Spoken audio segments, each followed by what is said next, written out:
မင်္ဂလာပါမြန်မာဆန်ဆန်အလှတရားတွေကိုမျက်နှိုးသူတွေအတွက်ဒီနေ့မှာတော့ထူးခြားတဲ့အလှပြင်တစ်ခုရှိပါတော့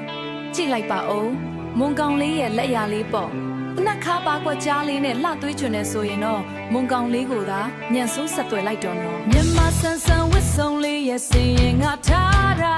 မွန်ကောင်လေးရဲ့စေတနာတွေအမြန်ဆုံးဆက်သွယ်လိုက်တော့နော်မွန်ကောင်လေးရဲ့စေတနာတွေဒီမှာအထင်ရှားပါပြင်ပေါ်ကတနက်ခါကွက်ရင်ကိုအများစေတာအရာပါဆုံးပုံရိပ်လေးတွေမင်းတို့ဖန်နေပေးမှာ1 2 3 let's go စီလိုက်ပါအောင်မြင်သူတကငေးရလောက်တဲ့ထူးခြားတဲ့အမှုပညာတွေဒီမှာပွင့်လန်းလို့ရဲ့လာလိုက်တာမြန်မာဆန်ဆန်အလားတရားတွေမုံကောင်းလေးစီမှာအားလုံးပြေဆုံးနေတဲ့ဓာတ်ပုံရိုက်ဖို့လိုအပ်ရှင်လက်တွေပေါ်ဖိတ်ခေါ်တယ်လာပါဆုံးမတရားတွေဖန်ပြီးပေးဖို့စောင့်ကြုံနေမယ်